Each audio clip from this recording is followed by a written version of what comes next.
시청자 여러분 안녕하십니까? 포항 MBC 뉴스데스크입니다. 어제 보도해드린 포항 태평 저수지 관련 소식입니다. 포항 태평 저수지 인근 농경지 오염 사건은 포항시가 늑장 대응에 사태를 키운 측면이 없지 않습니다.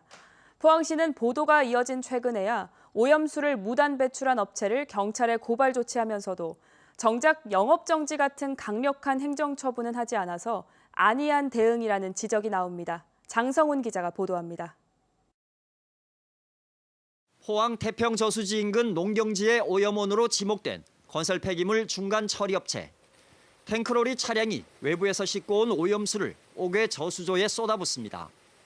수조 전체가 오염물질로 뒤덮여 있기도 하고 공장 바닥 곳곳에 시커먼 물이 고여 있습니다. 지난 1월 포항 MBC가 이 같은 공익 제보 내용을 보도한 이후 포항시는 업체에서 시료를 채취해 성분 검사를 실시했습니다.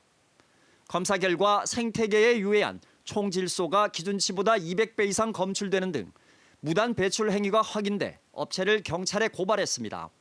논란 발생 7개월 만에 나온 업체에 대한 첫 조치인데 그마저도 업체 전반에 대한 환경 단속은커녕 영업정지 같은 강력한 행정처분도 없이 가벼운 시정 조치만 했습니다.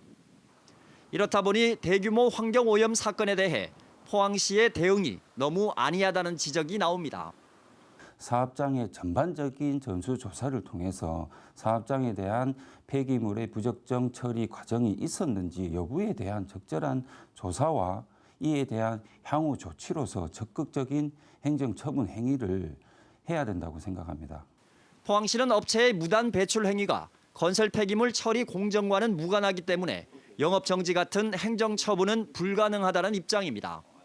그 원인 행위를 한 회사에 대해서는 관련 법에 영업정지를 조치할 수 있는 근거가 없어서 현재까지는 지금 그런 행위를 못하고 있는 상황입니다. 포항시의 석연찮은 대응은 처음이 아닙니다. 오염수 논란이 시작된 지난해 5월, 당시 한국농어청 공사가 포항시에 보낸 공문입니다. 저수지 일대 수질 검사 결과 카드뮴이 기준치 이상으로 검출되는 등 오염이 심각하다며 오염업체를 단속해달라고 요청합니다. 하지만 포항시는 확인 결과 문제가 없다고 회신했고 문제가 된 업체에 대해서는 당시에 시료 검사조차 하지 않았습니다. 한편 포항시는 오염수 배출 업체의 전반적인 환경 위반 여부에 대해 그동안 별다른 입장을 내놓지 않고 있다가 취재가 진행되자 곧 단속에 나서겠다는 입장을 밝혔습니다. MBC 뉴스 장성훈입니다.